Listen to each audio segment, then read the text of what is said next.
আল্লাহ ফাইসালা দিবেন, এই বান্দার ঠিকানা ইল্লিন লিখে দাও। ইল্লিন বলা হয় আমার বন্ধুরা ভাইয়েরা, মৃত্যুর পরে নেককার মানুষের রূহগুলো যেখানে থাকে একটা আরামদায়ক জায়গা, শান্তির জায়গা, যেখানে কোনো পেরেশানি নাই, যেখানে কোনো অশান্তি নাই, যেখানে কোনো অসুখ বিসুখ নাই, যেখানে রিজিকের কোনো টেনশন নাই, যেখানে কোনো মারামারি নাই, দাঙ্গা হাঙ্গামা নাই, কোনো কিছু নাই, শান্তি আর শান্তি। জান্নাতি রূহগুলো শত শত হাজার হাজার বছর যে স্থানে ঘুমিয়ে থাকবে সেটাকে ইল্লিন বলা হয়। মৃত্যুর পরে মুবারক বান্দা, নেককার বান্দার রূহগুলো ওই ইল্লিনের ভিতরে চলে যায়, বলে সুবহানাল্লাহ। আমার বান্দার ঠিকানা ইল্লিনে লিখে দাও এবং তার রূহটাকে জমিনে ফিরিয়ে নিয়ে যাও, কারণ তাকে প্রাথমিক প্রশ্নপত্র করা হবে, জিজ্ঞেস করা হবে। কবর হলো আখিরাতের প্রথম মঞ্জিল রে মুমিন, সেইখানে প্রাথমিক জিজ্ঞাসাবাদ সেইখানে হবে। যার ঠিকানা ইল্লিন হয়ে গেল তার কবরের কোনো ভয় নাই, প্রশ্নপত্রের কোনো ভয় নাই। প্রশ্ন করার সাথে সাথে বান্দা সবগুলো উত্তর দিয়ে দিবে। আর যদি পাপী হয় আল্লাহ বলবেন যা নিয়ে যা, এই বান্দার ঠিকানা সিজ্জিনে রেখে দেন। ইল্লিনে তার কোনো জায়গা নাই, তার কোনো স্থান নাই। বাইরা বন্ধুরা রে, সিজ্জিন বলা হয় 7 জমিনের নিচে। আওয়াজ দিয়ে বলেন কোথায়? আরো জোরে বলেন কোথায়? 7 জমিনের নিচে। 7 জমিনের নিচে অত্যন্ত ভয়ঙ্কর একটি জায়গা, অত্যন্ত একটা অশান্তির জায়গা, ওইটাকে সিজ্জিন বলা হয়। মৃত্যুর পরবর্তী জীবন, মৃত্যুর পর থেকে কিয়ামতের আগ পর্যন্ত শত শত বছর, হাজার হাজার বছর, আল্লাহর ইলমে যতটুকু আছে কোটি কোটি বছর, ওই অশান্তির ভিতরে জাহান্নামীদের রূহকে রাখা হয়। জোরে সুরে বলি নাউজুবিল্লাহ। আল্লাহ ফায়সালা দিবেন রে ফেরেশতারা, তার ঠিকানা সিজ্জিনে নিয়ে যা, সিজ্জিনে লিখে দে। রূহটাকে জমিনে নিয়ে যা, কবরে তাকে প্রশ্ন করা হবে, কবরে তাকে শাস্তির ব্যবস্থা করা হবে। ফেরেশতারা রূহটা নিয়ে তখন আবার জমিনে চলে আসে। যখন লোকটাকে দাফন করা হয় কবরের ভিতরে আবার তার রূহটা দেহের ভিতরে দিয়ে দেওয়া হয়, সেখান থেকে তার শাস্তি আবার শুরু হয়ে যায়। আপনিও তো আল্লাহর সামনে দাঁড়াবেন, আপনারা দাঁড়াবেন, আমিও তো দাঁড়াবো। বাঁচতে পারবে? কথা বলেন, কেউ বাঁচতে পারবে? তাহলে মধ্যবর্তী জীবনের জন্য এত বাহাদুরি কেন? এত খাম খাম কেন? এত টাকা টাকা কেন? এত অস্থির কেন? এত পেরেশানি কেন?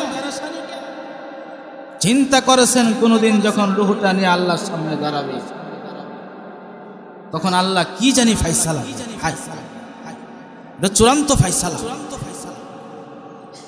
মা জানি সিজ্জিনের কথা আল্লাহ বলে দেন, তখন আমার অবস্থা কি হবে? কি অবস্থা হবে?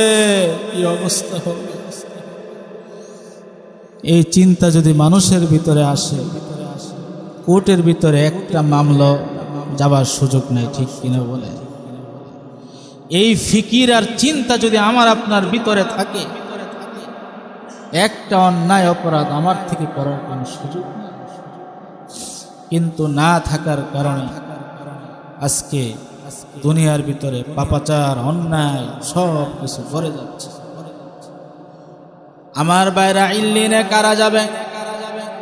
হাদিসে নবীজি বলেন, قال رسول الله صلى الله عليه وسلم من كان آخر كلامه لا إله إلا الله دخل الجنة। পয়গম্বর হাদিসে ঘোষণা করেন, মান কানা আখিরু কালামিহি, যে ব্যক্তির সর্বশেষ কথাটা হবে লা ইলাহা ইল্লাল্লাহ, এরপরে সে আর কোনো কথা বলার সুযোগ নেই, আর কোনো নসিহত করার সুযোগ নেই, আর কোনো উপদেশ দেওয়ার সুযোগ নাই। একমাত্র বলেছে লা ইলাহা ইল্লাল্লাহ। এই কথা বলার পরে তার রূহটা বের হয়ে গেছে। পয়গম্বর বলেন দাখালাল জান্নাহ, ওই ব্যক্তির ঠিকানা জান্নাত, ওই ব্যক্তির ঠিকানা ইল্লিয়িন। আমার ভাইরা বন্ধুরা, লা ইলাহা ইল্লাল্লাহ কে বলতে পারবে?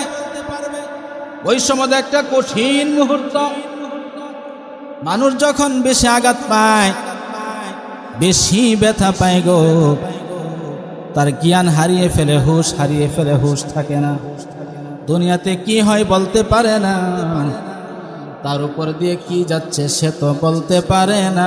কেমন করে সে লা ইলাহা ইল্লাল্লাহ বলবে? ওই কঠিন মুসিবতের সময় যাদের আমলটা সুন্দর হবে, যাদের আমলটা ভালো হবে গো, আল্লাহর ফেরেশতারা তাকে স্মরণ করাইয়া কালিমা সেই দিন পড়াইয়া দিবে। যেদিন তুমি এসেছিলে ববে, এমন জীবন তুমি করিও গঠন। যেদিন তুমি এসেছিলে ববে,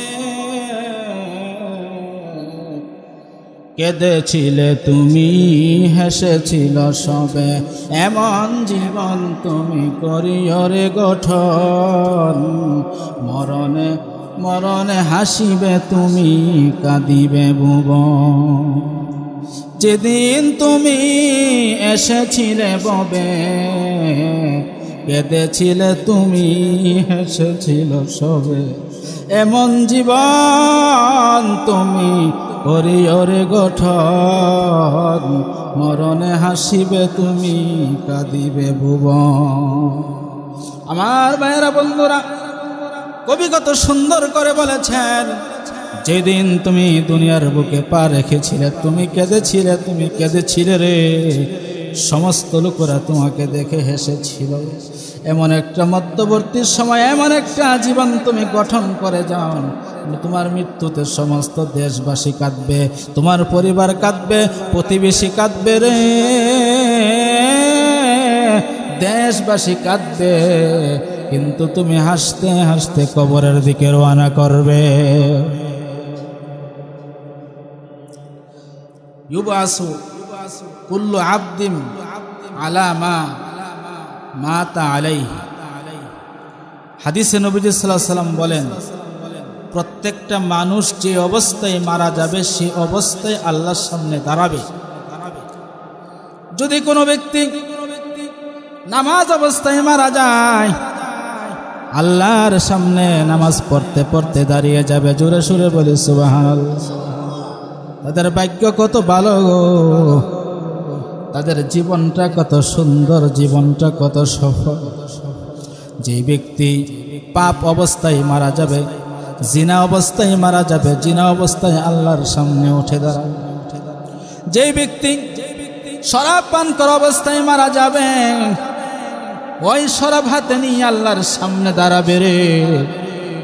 যে ব্যক্তি যে অবস্থায় মারা যাবে, ওই অবস্থায় আল্লাহর সামনে দাঁড়াবে। নবীর ঘোষণা, যে লোকটার দাড়ি আছে সুন্নতি লেবাস, দাড়ি সুন্নতি লেবাস নিয়ে আল্লাহর সামনে দাঁড়াবে।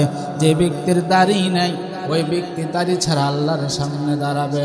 চিন্তা করে দেখো রে মুমিন, তুমি যদি গুনাহ অবস্থায় মারা যাও, আল্লাহর সামনে কেমন করে তুমি মুখটা দেখাইবা, কেমন করে মুখ দেখাইবা, আল্লাহর সামনে কেমন করে দাঁড়াইবা। অতএব আমলটা সুন্দর করে নাও, ভালো করে নাও, তাহলে আল্লাহর সামনে তুমি দাঁড়াইতে তোমার কোনো ভয় নাই, কবরে যেতে তোমার কোনো ভয় নাই, সমস্ত গাঠিগুলো তোমার জন্য সহজ হয়ে যাবে। আল্লাহর নবীর সাহাবী আব্দুল্লাহ ইবনে আব্বাস রাদিয়াল্লাহু তাআলা আনহুমা থেকে বর্ণিত, তিনি বলেন, একবার পয়গম্বর সাল্লাল্লাহু আলাইহি ওয়াসাল্লাম বিষণ্ণ মন, বেজার মন, দুঃখিত ভারাক্রান্ত অবস্থায় বসে আছে। মনটা খুব খারাপ, মনটা ভালো না। এমন সময় আল্লাহ বলেন, জিবরাইল যাও, আমার বন্ধুর কাছে যাও, আমার বন্ধুর কাছে গিয়ে জিজ্ঞেস করো আমার বন্ধু মনটা খারাপ কেন, কারণটা বেজার হয়ে কেন নবীজি বসে আছে। আল্লাহ তো সব কিছু জানেন, তথাপি নবীর সম্মানের জন্যে, নবীর আজমতের জন্যে আল্লাহ পাক প্রশ্ন করার জন্য পাঠিয়েছে। জিবরাইল আমিন এসে বলে, ইয়া রাসূলুল্লাহ, ইয়া হাবিবাল্লাহ, আপনার মনটা বেজার কেন, আপনি কেন ব্যথিত মনে বসে আছেন, ভারাক্রান্ত মনে বসে আছেন, কারণটা কি গো নবী? নবীজি বলেন, রে জিবরাইল, আমার মনের কষ্টের কারণ হলো আমার উম্মতের জন্যে আমার ভয় হইতেছে, ভয় হইতেছে, না জানে উম্মতের কি অবস্থা হয় রে জিবরাইল। জিবরাইল আবার প্রশ্ন করে বলেন, ইয়া রাসূলুল্লাহ, কোন উম্মতের জন্যে, কাফের না মুমিন? নবী বলেন, না না, কাফেরদের জন্যে না, যারা ঈমানদার তাদের জন্যে আমার ভয় হইতেছে, না জানি তাদের কি অবস্থা হয়। এবার জিবরাইল নবীকে হাতে ধরে কিছুক্ষণ হেঁটে হেঁটে একটা কবরস্থানের কাছে নিয়ে গেলেন। ওই কবরস্থানটা ছিল বনু সালামা, সালামা গোত্রের কবরস্থান, যেখানে ওই গোত্রের লোকদেরকে দাফন করা হয়, মৃত্যুর পরে রাখা হয়। এবার জিবরাইল একটা কবরের সামনে গিয়া নিজের ডানা দিয়ে, আপন পাখা দিয়ে একটা আঘাত করলেন আর বললেন, কুম বিইজনিল্লাহ, রে ব্যক্তি, আল্লাহর হুকুমে কবর থেকে উঠে আস, উঠে আস। এবার জিবরাইল ফেরেশতা ডাক দেওয়ার সাথে সাথে কবর থেকে একটা লোক উঠে দাঁড়িয়ে গেল। জোরে সুরে বলে সুবহানাল্লাহ। ওই লোকটা অত্যন্ত সুন্দর চেহারা, সুঠাম দেহের সুঠাম দেহের অধিকারী, অত্যন্ত সুন্দর। সে জবান দিয়ে বলতেছে, লা ইলাহা ইল্লাল্লাহ মুহাম্মাদুর রাসূলুল্লাহ। বলেন সকলে, লা ইলাহা ইল্লাল্লাহ মুহাম্মাদুর রাসূলুল্লাহ, লা ইলাহা ইল্লাল্লাহ মুহাম্মাদুর রাসূলুল্লাহ, লা ইলাহা ইল্লাল্লাহ মুহাম্মাদুর রাসূলুল্লাহ। আলহামদুলিল্লাহি রাব্বিল আলামিন, আলহামদুলিল্লাহি রাব্বিল আলামিন। ওই মৃত লোকটা জীবিত হইয়া জিবরাইল ফেরেশতার সামনে, নবীজির সামনে কালিমা পড়তেছে এবং আল্লাহর প্রশংসা করতেছে। এবার জিবরাইল ডাক দিয়ে বলে, যাও যাও, চলে যাও, আপন জায়গায় তুমি চলে যাও। হুকুম করার সাথে সাথে ওই মৃত ব্যক্তি কবরস্থানে গিয়ে আবার শুয়ে গেল, আবার মৃত্যুবরণ করলো। এবার জিবরাইল আরেকটা কবরের সামনে দাঁড়াইয়া নিজের ডানা দিয়ে আঘাত করলেন এবং বললেন, কুম বিইজনিল্লাহ, আল্লাহর নির্দেশে বেরিয়ে আস, আল্লাহর নির্দেশে বেরিয়ে আস। জিবরাইল ফেরেশতা ডাক দেওয়ার সাথে সাথে কবর থেকে একটা মৃত মানুষ জীবিত হইয়া জিবরাইলের সামনে, নবীর সামনে এসে দাঁড়িয়ে গেল। লোকটা অত্যন্ত কুৎসিত, কালো চেহারা, চোখগুলো হলুদ হয়ে গেছে, হলুদ চোখ, দেখতে খুব ভয় লাগে। লোকটা বলতেছে, হায়রে মুসিবত, হায়রে আফসোস, হায়রে লজ্জা, আমার কি হবে গো, আমার কি হবে গো। লোকটা কাঁদতেছে আর কাঁপতেছে। এই অবস্থায় নবীর সামনে দাঁড়িয়ে গেল, এই অবস্থা জিবরাইল ফেরেশতার সামনে দাঁড়িয়ে গেল। এবার জিবরাইল ডাক দিয়ে বলে, যা যা, ইরজি, ফিরে যাও, ফিরে যাও, তুমি তোমার আপন অবস্থায় ফিরে যাও। এই হুকুম করার সাথে সাথে ওই লোকটা আবার কবরস্থানে গিয়ে মৃত্যুবরণ করলো, শুয়ে গেল। এবার জিবরাইল বলে, ইয়া রাসূলুল্লাহ, ইয়া হাবিবাল্লাহ, দেখলেন নি দৃশ্যগুলো? বলে, হ্যাঁ দেখিস। ওই যে প্রথম ব্যক্তি ইমান অবস্থায়, আমল অবস্থায় মারা গিয়েছিল, তার কবরে শান্তি আর শান্তি, তার কবরে সুখ আর সুখ। আর ওই যে দ্বিতীয় ব্যক্তি মারা গেছে, ইমান নিয়ে মরতে পারে নাই, আমলে সালেহ নিয়ে কবরে যেতে পারে নাই, তার কবরে অশান্তি, তার কবরে অশান্তি। স্পষ্ট, ওপেন, সব কিছু ক্লিয়ার। আমার ভাইরা বন্ধুরা, ইউবাসু কুল্লু আবদিন আলা মা মাতা আলাইহি, যে ব্যক্তি যে অবস্থায় মারা যাবে সে অবস্থায় আল্লাহর সামনে উঠে দাঁড়াবে, ওই অবস্থায় তার কবর হবে, ওই অবস্থায় তার হাসর হবে, ওই অবস্থার তার পুল সিরাত পার হতে হবে গো। এবার বুঝে নাও, এবার ঠিক করে নাও রে মুমিন, কোন অবস্থায় তোমার মৃত্যু হয়, কোন অবস্থায় তোমার শেষ পরিণাম হয়। একটু চিন্তা করে নাও, যাচাই করে নাও, কোন কাজটা করলে আমাদের শান্তি আর শান্তি হবে। আমার ভাইয়েরা বন্ধুরা, ওমর ইবনে আব্দুল আজিজ রাহিমাহুল্লাহ একজন বড় শাসক ছিলেন, ন্যায়পরায়ণ শাসক, যার জমানায় জুলুমের লেশ মাত্র ছিল না। জুলুম কি জিনিস মানুষ জানত না, দ্রব্যমূল্যের ঊর্ধ্বগতি কি জিনিস মানুষ জানত না। যার জমানায় জঙ্গলের ভাগ এবং ছাগল এক গাঁটে পানি পান করেছে, কিন্তু শক্তিশালী ভাগ দুর্বল ছাগলের উপর আক্রমণ করার দুঃসাহস প্রদর্শন করে নাই। এমন নিরাপত্তা, এমন শান্তি ছিল যার জমানায়। লোকটা হলো ওমর ইবনে আব্দুল আজিজ, যাকে ওমরে সানি বলা হয়, যার শাসনামল ছিল স্বর্ণযুগ, যার শাসনামল ছিল স্বর্ণযুগ। ওমর ইবনে আব্দুল আজিজ রাহিমাহুল্লাহু তাআলা মৃত্যুর বিছানায় তিনি শুয়ে গেছেন, মারা যাবেন। তিনি বললেন, আমাকে উঠাইয়া বসাও। ওনাকে উঠাইয়া বসানো হলো। তিনি বারবার উপরের দিকে তাকান। লোকেরা জিজ্ঞেস করে, হুজুর আপনি কেন উপরের দিকে তাকান, কারণটা কি? ওমর ইবনে আব্দুল আজিজ ডাক দিয়ে বলে, আমি দেখতেছি আসমানে কিছু মানুষ ঘোরাফেরা করতেছে। তারা মানুষও না, জিনও না, কোন ধরনের মানুষ? তারা আকাশে ঘোরাফেরা করতেছে। এই জন্য আমি তাদেরকে দেখতেছিলাম। আমাকে বিছানায় শোয়া দাও। ওমর ইবনে আব্দুল আজিজকে বিছানায় শোয়া দেওয়া হলো।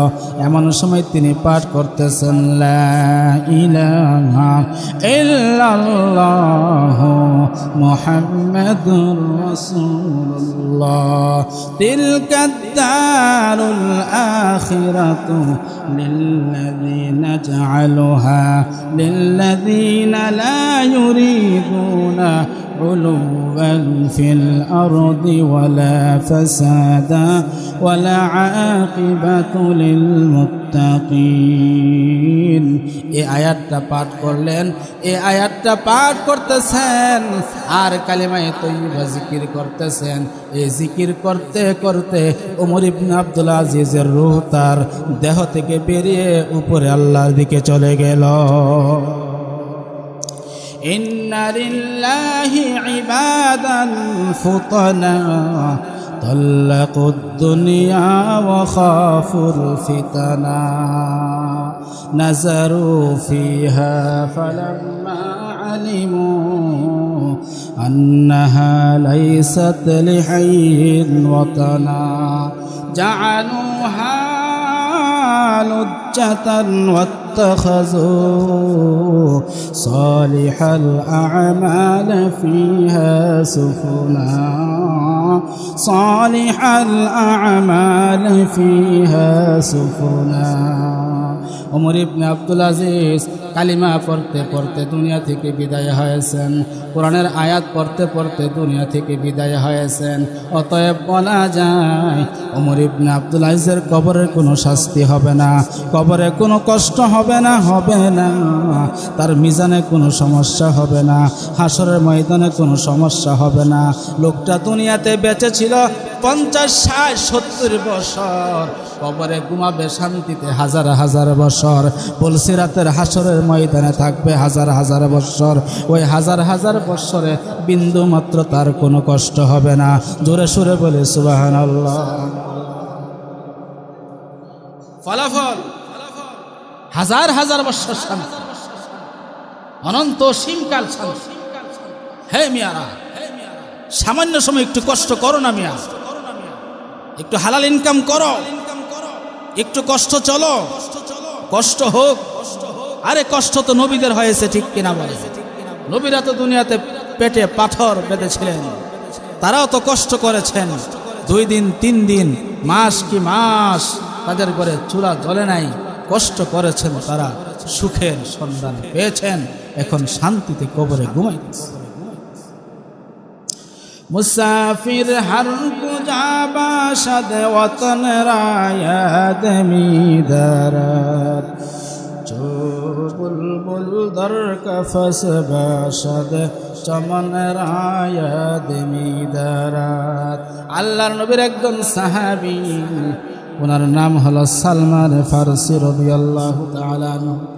সালমান ফারসি 400 বছর হায়াত পেয়েছিলেন। এই উম্মতের একজন বয়োজ্যেষ্ঠ ব্যক্তি, একজন মুরব্বী ব্যক্তি।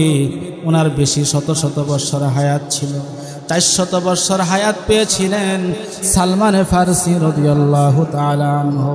এই দীর্ঘ বছর হায়াত পাওয়ার কারণে, বয়স বেশি হওয়ার কারণে বিশ্বনবী পর্যন্ত ওনাকে সম্মান করতেন, শ্রদ্ধা করতেন। মুরব্বী মানুষ, বয়স বেশি। এই সালমান ফারসি মৃত্যুর সময় ওনার বাড়িটা ছিল 2 তলা, তিনি 2 তলার ভিতরে থাকতেন। মৃত্যুর সময় উনি বিছানার ভিতরে শুয়ে আছেন, বিছানা থেকে উঠে বসতে পারেন না। স্ত্রীকে ডাকতে বলেন, রে স্ত্রী, আমার ঘরের সমস্ত দরজা জানালাগুলো খুলে দাও, খুলে দাও। স্ত্রী ডাক দিয়ে বলে, কেন গো, দরজাগুলো কেন খুলব, জানালা কেন খুলব? ওই সালমান ফারসি ডাক দিয়ে বলে, কারণ আজকে আমার বাড়িতে কিছু মেহমান আসবে, আমার বাড়িতে কিছু মেহমান আসবে, আমার বাড়িতে কিছু মেহমান আসবে। আমি জানি না মেহমানগুলো কোন দরজা দিয়ে প্রবেশ করবে, কোন জানালা দিয়ে প্রবেশ করবে, আমি জানি না, জানি না। এই জন্য ঘরের সমস্ত দরওয়াজাগুলো খুলে দাও, সমস্ত জানালাগুলো খুলে দাও রো বিবি, এবং তুমি নিচে চলে যাও। এইখানে তুমি আমার সামনে থেকেও না, নিচে চলে যাও, নিচতলায় চলে যাও। এবার স্ত্রী ঘরের সমস্ত দরওয়াজা খুলে দিল, সমস্ত জানালা খুলে দিল রে, এবং নিচে চলে গেল। কিছুক্ষণ পর এসে দেখেন ওই আল্লাহর নবীর সাহাবী, প্রিয় সাহাবী সালমান ফারসি আর দুনিয়াতে নাই, আর দুনিয়াতে নাই। লম্বা হয়ে বিছানার উপর শুয়ে আছে। ফেরেশতাদের সাথে সাক্ষাৎ করেন, ফেরেশতাদেরকে সালাম বিনিময় করে হাসতে হাসতে দুনিয়া থেকে চিরবিদায় হয়ে গেছে। ভাইরা বন্ধুরা, আল্লাহর খাঁটি ওলিরা, আল্লাহর আশিকে রাসূলরা, সফল মানুষেরা, ভাগ্যবান মানুষেরা মৃত্যুর সময় কালিমা পড়বে আর হাসতে হাসতে রূহটা বের হয়ে যাবে, থাকবে কবরে শান্তিতে, কবরে ঘুমাবে শান্তিতে। হাসরের মাঝে কোনো পেরেশানি তাদেরকে স্পর্শ করবে না, কারণ দুনিয়াতে তারা কষ্ট করেছে, নামাজ কষ্ট করে পড়েছে। শীতের সময়, ফজরের সময় খুব কষ্ট করে উজু করেছে, ঠান্ডা পানি দিয়ে উজু করে জামাতের সঙ্গে রোজা রেখেছে। তৃষ্ণায় বুক ফেটে যাওয়ার উপক্রম, কলিজা ফেটে পড়ার উপক্রম, পানি খাই নাই, রোজা রেখেছে, হজ করেছে, যাকাত প্রদান করেছে, আল্লাহর বিধানগুলো পালন করেছে, কষ্ট করেছে। আল্লাহ রাব্বুল আলামিন সেই সমস্ত বান্দাদেরকে কবরে বেইজ্জতি করবেন না, কবরে কষ্ট দিবেন না, হাসরে কষ্ট দিবেন না। আল্লাহ পাক তাদেরকে সুখে শান্তিতে ইল্লিন স্থান করে দিবেন। আল্লাহ পাক আমাদেরকে সেই জায়গা করে দেন। জোরে সুরে বলেন আমিন। কোন লোকটা কালিমার সাথে মারা গেল, ইমানের সাথে কার কার মৃত্যু হল, কারা কারা ভাগ্যবান, কারা কারা শেষ হাসি দিবে, শেষ হাসি কে হাসবে, চিরসুখের হাসি কে দিবে, তার কিছু নিদর্শন হাদিসে নবীজি বলেছেন। 1 নাম্বার নিদর্শন, 1 নাম্বার আলামত, যে ব্যক্তি কালিমা শরীফ পড়তে পড়তে মারা গেল সেই ব্যক্তি শেষ হাসা হাসবে, সেই ব্যক্তি জান্নাতের টিকিট সে পেয়ে যাবে। 2 নাম্বার, আল মুমিন ইয়ামুতু বিআরাকিল জাবিন। আল মুমিন ইয়ামুতু বিআরাকিল জাবিন আও কামা ক্বালা নবী আলাইহিস সালাতু ওয়াস সালাম। মৃত্যুর সময় যে মুমিনের কপালে ঘাম বের হয়ে গেছে, ঘাম ঝরিয়ে পড়তেছে, গরমাক্ত হয়ে গেছে, বুঝতে হবে সে কালিমা পড়তে পড়তে তার ইন্তেকাল হয়েছে, কালিমা পড়তে পড়তে তার রূহটা বেরিয়েছে। 3 নম্বর আলামত, পয়গম্বর হাদিসে বলেন, মা মিন মুসলিমিন ইয়ামুতু ইয়াউমাল জুমআহ আও লাইলাতাল জুমআহ ইল্লা ওয়াকাহুল্লাহু ফিতনাতাল কবর আও কামা ক্বালা নবিয়্যু আলাইহিস সালাতু ওয়াস সালাম। পয়গম্বর হাদিসে ঘোষণা করেন, যে ব্যক্তি জুমার দিন মারা গেল, শুক্রবারে মারা গেল বা জুমার রাত্রে মারা গেল, ওই ব্যক্তির কালিমার সাথে মৃত্যু হবে রে। ওই ব্যক্তি কালিমা পড়তে পড়তে মারা যাবে, ওই ব্যক্তির কবরে কোনো শাস্তি হবে না। 4 নম্বর, সানাউন নাস, যে ব্যক্তির মৃত্যুর পরে মানুষ আফসোস করে, মানুষ দুঃখ প্রকাশ করে, হায়রে লোকটা চলে গেল, আমার ভাই আমার বন্ধু আমাকে ছেড়ে দুনিয়া থেকে চিরবিদায় হয়ে গেল। মানুষ জানা যায় লক্ষ মানুষের ঢল, মানুষের প্রশংসা বুঝতে হবে ইমানের সাথে লোকটার মৃত্যু হয়েছে, কালিমা তয়্যিবা পড়তে পড়তে তার মৃত্যু হয়েছে। আল্লাহর নবীর সাহাবী হযরত আনাস রাদিয়াল্লাহু তাআলা আনহু থেকে বর্ণিত হাদিস, তিনি বলেন, একবার বিশ্ব নবীর সামনে দিয়ে একটা লাশ নিয়ে যাওয়া হচ্ছিল, জানাজা নিয়ে যাওয়া হচ্ছিল। লোকেরা দেখে তার প্রশংসা করলো, লোকেরা তার প্রশংসা করলো। বিশ্বনবী বলেন, ওয়াজাবাত ওয়াজাবাত ওয়াজাবাত, ওয়াজিব হয়ে গেছে, ওয়াজিব হয়ে গেছে। আবার কিছুক্ষণ পরে আরেকটা লাশ নবীর সামনে দিয়ে নিয়ে যাওয়া হলো। লোকেরা তার প্রশংসা করে নাই, লোকেরা বলল লোকটা খারাপ, লোকটা ছিল সন্ত্রাসী, লোকটা ছিল চোর, লোকটা ছিল দুর্নীতিবাজ, লোকটা মানুষের মনে কষ্ট দিয়েছে, আঘাত দিয়েছে।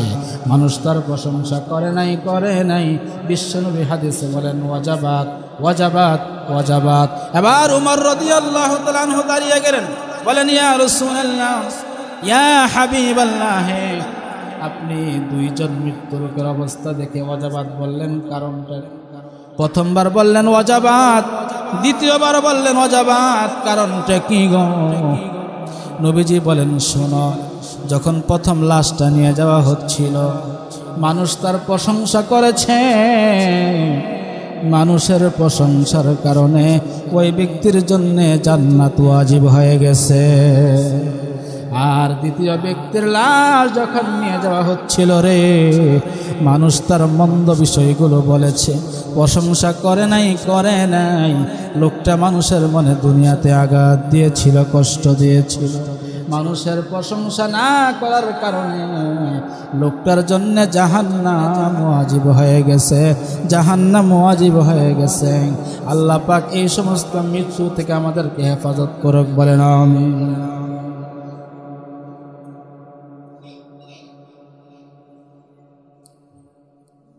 মানুষের প্রশংসা এমনি হয় না, যখন মানুষের মনের ভিতরে ঢুকতে পারে তখন মানুষের মুখ থেকে প্রশংসা বের হয়, ঠিক কিনা বলেন?